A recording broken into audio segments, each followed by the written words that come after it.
আপনি লিখে রাখতে পারেন, চরমোনাই কখনোই জামাতের সাথে জোট করবে না, বরং চরমোনাই জামাতের সাথে একটি সমঝোতায় যাবে।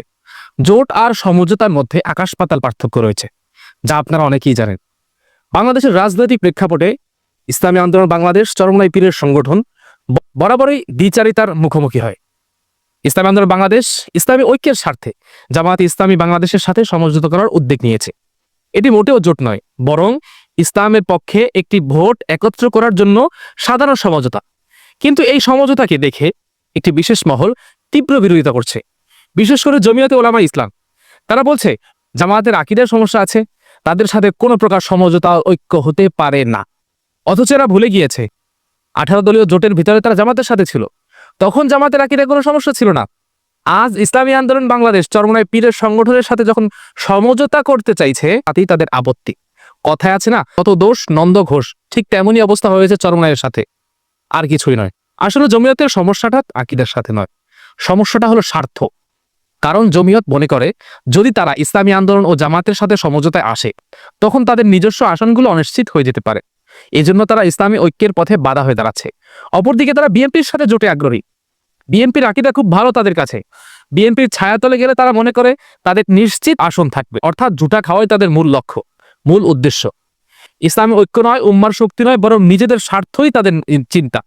কিন্তু ইনশাআল্লাহ আপনারা নিশ্চিত থাকেন, এদেরকে বিএনপি ব্যবহার করার পরে টিস্যুর মতো ফেলে দিবে। 2018 সালে জমিয়তকে তেমন একটা ছাড় দেয়নি বিএনপি। আগামী নির্বাচনেও তাদেরকে হয়তো 2-1টা আসন ছাড় দিতে পারে। বিএনপি এটা করবে, কারণ ইসলামপন্থীদেরকে ট্যাকেল দেওয়ার জন্য এটা জরুরি। তবে ইনশাআল্লাহ ইসলামী ঐক্যের বিপরীতে এই ঝুটাখোররা টিকতে পারবে না। পরবর্তীতে আসা যাক জামাতের সাথে সমঝোতার বিষয়টা নিয়ে। ইসলামী আন্দোলন বাংলাদেশের অবস্থান পরিষ্কার, আমরা জামাতের সাথে জোট করছি না। আমরা ইসলামী আন্দোলন কেবল ইসলামের পক্ষে একটি সমঝোতা করছে, যাতে ইসলামপন্থীদের ভোটগুলো ছত্রভঙ্গ হয়ে না যায়, একটি বাক্সের মধ্যে আসে। এই সমঝোতার উদ্দেশ্য একটাই, ইসলামের শক্তিকে রাজনীতির ময়দানে কার্যকর করা, ইসলাম বিরোধী শক্তির মোকাবেলা করা। তাই যারা এই ঐক্যকে নষ্ট করার জন্য মিথ্যা অজুহাত দাঁড় করাচ্ছে, তারা আসলে ইসলামের ক্ষতিই করছে। ইসলামী আন্দোলন বাংলাদেশ দৃঢ়ভাবে বলছে, আমরা ব্যক্তি স্বার্থ নয়, ইসলামের স্বার্থে সমঝোতা করছি। আর আমরা আল্লাহর দ্বীনকে প্রতিষ্ঠা করার জন্যই আমাদের এই কার্যক্রম, আমাদের মূল লক্ষ্য।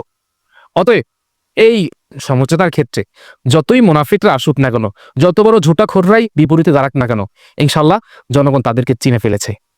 তারা যে কি পরিমাণ মুনাফিকি করতে পারে জাতির সাথে, তা জাতি আগেও দেখেছে, ভবিষ্যতেও দেখবে ইনশাআল্লাহ।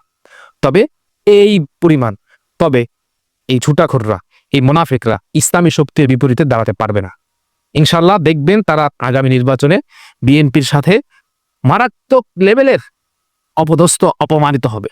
ইনশাআল্লাহ আমরা ইসলামের ঐক্যের জন্য যারা কাজ করে যাচ্ছি, আমরা আমাদের পথে আমরা আমাদের চিন্তাগতভাবে অটল থাকি। ইনশাআল্লাহ আল্লাহ তাআলা আমাদেরকে বিফল করবেন না। এবার আজকের মতো এখানেই বিদায় নিচ্ছি। আসসালামু আলাইকুম ওয়া রাহমাতুল্লাহি ওয়া বারাকাতুহু।